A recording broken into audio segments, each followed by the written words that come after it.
ဈေးရောင်းဖို့လုံးဝမဟုတ်ပါဘူးဒါအဆင်ပြေလို့လာပြီးပြောပြပေးတာပေါ့နော်ဒီမှာစပင်ကိုကြည့်ဒီနေ့ခေါင်းလျှော့တာအရန်ကိုမှသဘောကျနေတာဘာဖြစ်လို့လဲဆိုတော့ဒီမှာကြည့်လိုက်အစီအနှစ်ပြည့်တဲ့ဆန်သားနောက်တစ်ခုကဟောဒီမှာခေါင်းပေါ်မှာကြည့်စပင်အသစ်တွေတွေ့လားစပင်အသစ်တွေထောင်နေတာမှနော်တကယ်ကိုမှအများကြီးပဲနော်ဒါကဘာတွေသုံးလဲဆိုလို့ရှိရင်ဟိုရင်တော့ဆိုလို့ရှိရင်မရဆန်နွယ်ပိုင်ရှင်ဖြစ်တဲ့အတွက်ဆန်နွယ်ဆိုတာမျိုးကချီထုံးပြီးတော့ကိုညှိတာခေါင်းဖိတိုင်းအရန်ရှင်းရခက်တဲ့ပြဿနာဖြစ်တာအဲ့တော့အဖျားတွေကိုခုတ်ချတဲ့အခါမှာအဖျားတွေပြတ်ကြတယ်တီရှူးပင်ရဲ့အစစ်တွေလိုမျိုးအရွက်တွေလိုမျိုးပေါ့နော်ဖြစ်တယ်ဖွာတာကျန်းတာခြောက်တာတွေမြင်တဲ့လိုဖြစ်တဲ့အတွက်အရန်ဂရုစိုက်ရပါတယ်အခုချိန်မှာကိုယ်စပင်ဆန်သားအမျိုးအစားကိုစစ်ကြည့်လိုက်တဲ့အခါမှာ low porosity hair type ဖြစ်နေပါတယ်ဒါကြောင့်မလို့ဘာအစီကအကောင်းဆုံးလဲလွတ်လပ်ကြည့်တဲ့အခါမှာအာကန်ဝိုင်းတို့ဂျိုဂျိုဘာဝိုင်းတို့ကဒီဆန်သားတွေအတွက်အရန်ကောင်းတယ်လို့တွေ့တဲ့အခါမှာအာကန်ဝိုင်းလေးဆန်းသုံးလိုက်ပါတယ်စသုံးကားသားလေဆေးလိမ့်စော်နန်းတာလို့ဒါတကယ်ပြောဆေးလိမ့်စော်နန်းတာလို့ရှိနေပြီမဲ့အခုဒီမှာတော်တော်လေးကုန်သွားပြီပေါ့နော်မှောက်တာလည်းပါတယ်တဝက်လောက်ကမှောက်သွားတာပေါ့နော်မှောက်သွားတာဆိုတာကဟိုဘယ်လိုပြောမလဲ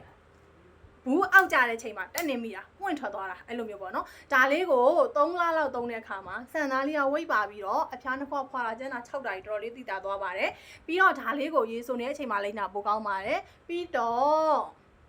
နီဒါလန်စုပ်ဖွာနေတဲ့ဆန်သားမဖြစ်ဖို့အတွက်ဒါလေးကိုအပေါ်ကထပ်ပြီးတော့လိမ့်ပေးပါသေးတယ်အဲ့တော့ကိုယ့်ရဲ့ဆန်သားလေးတွေကောင်းကျင်တဲ့အရှည်မြန်ကျင်တယ်ဆိုရင်တော့ hair tie သေးချာခွဲနော်ကိုယ့်ရဲ့ဆန်သားအမျိုးအစားကဘာလဲ low porosity လား high porosity လား medium porosity လားသိဖို့လိုမယ်ဘာစီသုံးဖို့တင်တော့လဲ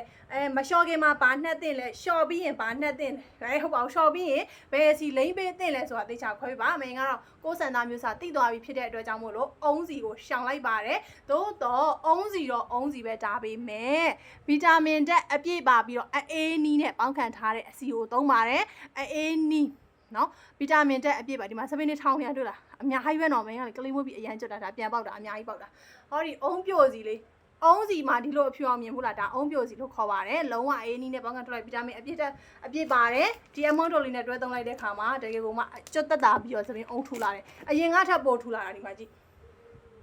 တကယ်ကိုထူလာတာအဲ့တော့ low porosity hair tie ဆန်သားတွေဘာသုံးရမလဲမသိနေဘူးဆိုရင်အခုမင်းပြောရလေးကိုစမ်းသုံးကြည့်ပါ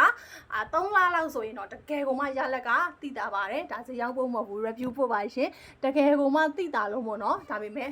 သူလေးကလေမနှက်ခင်မှာ3ဟိုဘာမလျှော်ခင်မှာနှက်3ကျင်တယ်အမောင့်တုတ်တွေနဲ့ရော3ကျင်တယ်ဆိုရင်တော့ budget တော့စိတ်မဖြစ်ဘူးမင်းပြောသလိုဒီအဖျားလေးတွေပဲသုံးမယ်ဆိုရင်တော့အကြာကြီးသုံးရပါတယ်တကယ်ကိုမှသုံးသင့်ပါတယ်နော်